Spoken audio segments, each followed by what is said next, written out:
تو کروں اگر کوئی ہدایت یا ایسا سوال ہو جو آپ اس کے بارے میں کرنا چاہتے ہیں تو اپنی حد تک میں جواب دینے کی کوشش کروں یہ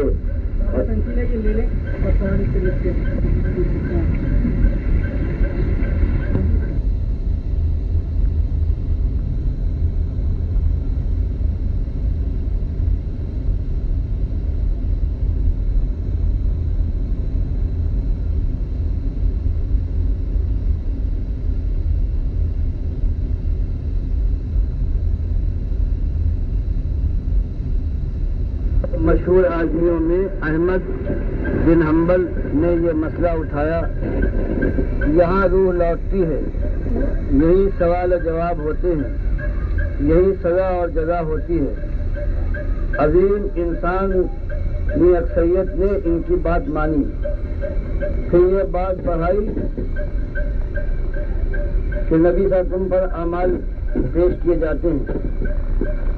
ظاہر ہے جب یہ نظریہ احمد بن حنبل نے پیش کیا تو ان کے شاگردوں بخاری، مسلم اور دیگر محدثین نے اس کا رد کیوں نہ کیا؟ کیا رد نہ کرنے کی وجہ سے ان پر شرک کا الزام نہیں آئے گا؟ پہلی بات جواب میں یہ ہے کہ اگر انسان کو یہ خبر نہ ہو کہ فلاں میں جہاں بہت سی خوبیاں ہیں اور ایک ایسی بات ہے کہ جو بہت بڑی خرابی بھی ہے اور وہ اس آدمی کی تعریف کرتا رہے بغیر علم کے، تو اس کے اوپر پکڑ نہ ہوگی، اسے علم یہی بات۔ اور اگر علم ہو اور پھر وہ تعریف کرے تب وہ پکڑ والا ہوگا۔ جیسے کتنے محدثین ہیں کہ جن کی لوگ تعریف کرتے ہیں، بڑے سچے آدمی، لیکن کوئی دوسرا محدث ہے اپنا واقعہ، اپنی چیز بیان کرتا ہے کہ بھائیو تم اس کی تعریف کرتے ہو، تم معذور ہو، مجھے تجربہ ہے کہ اس کے اندر یہ خرابی تھی، تم کو نہیں معلوم۔ تو چونکہ وہ ثقہ ہے جو تنقید کر رہا ہے، اس لیے اس کی بات مانی جائے گی اور دوسروں کو کافر نہیں کہا جائے گا، اس لیے جھوٹا نہیں کہا جائے گا کہ ان کو معلوم نہیں۔ وہی حال یہ کہ اگر امام بخاری کو یہ بات کوئی ثابت کر دے کہ امام بخاری اس خط سے واقف تھے جو احمد ابن حنبل نے مسدد ابن مسرحد کو، اپنے شاگرد جو اجمی شاگرد ہے، ان کو بھیجا تھا، جب انہوں نے یہ سوال کیا کہ استاد نماز کی ہو تو بہت سی روایتیں اور حدیثیں آئی ہیں، آپ کے خیال میں صلاۃ کا سب سے اچھا طریقہ کیا ہے، وہ لکھ بھیجیے۔ تب احمد ابن حنبل نے اپنے شاگرد کو لکھا کہ اجمی تو اتنا بڑا عالم ہے، اتنی کوشش کرتا ہے اور تجھے صحیح نماز کے متعلق بھی خبر نہیں، تو میں تجھے بتاتا ہوں، لیکن پہلے تجھے بتاتا ہوں کہ ایمان کیا ہے۔ تو ایمان میں جہاں انہوں نے ساری بات کی ملک الموت روحوں کو قبض کرتا ہے، پھر لکھا کہ پھر یہی روحیں قبض کیے جانے کے بعد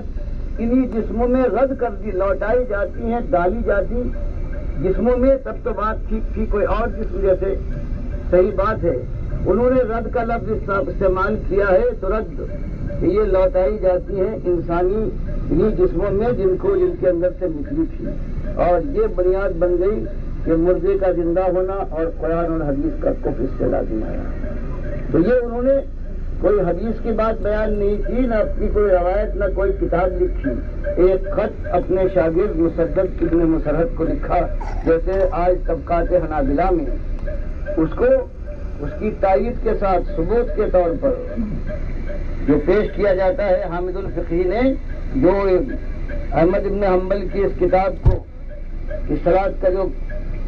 کتاب لکھی ہے، اس میں یہی مناسب سمجھا کہ بتا دے کہ اصطلاح سے پہلے احمد ابن حنبل نے مسدد ابن مسرہد کو عقیدے کے سلسلے میں کیا لکھا تھا. اس لیے یہی بات ہے کہ یہ خط اگر کہیں بخاری کو پہنچ گیا ہوتا بخاری نے تو یہ خیال کر کے کہ یہ فتنہ بن سکتے ہیں، ان کی آج دنیا میں اتنی عزت ہو گئی ہے. میرے استاد تو ضرور ہیں، 5 جگہ بخاری میں نام لیا ہے اور 5 جگہ ان کو گرایا ہے. پہلی بات لائے ہیں بغیر اس کی کوئی ضرورت نہیں تھی کہ نماز سطح کے اوپر اونچے کے اوپر اگر اونچائی پر امام ہو اور مقتدی اگر نیچے ہو تب بھی نماز ہو جاتی. پھر حدیث بیان کی اور اس میں یہ کہا کہ نبی صلی اللہ علیہ وسلم نے سب کو دکھانے کے لیے اور ہماری آبرو کے کفن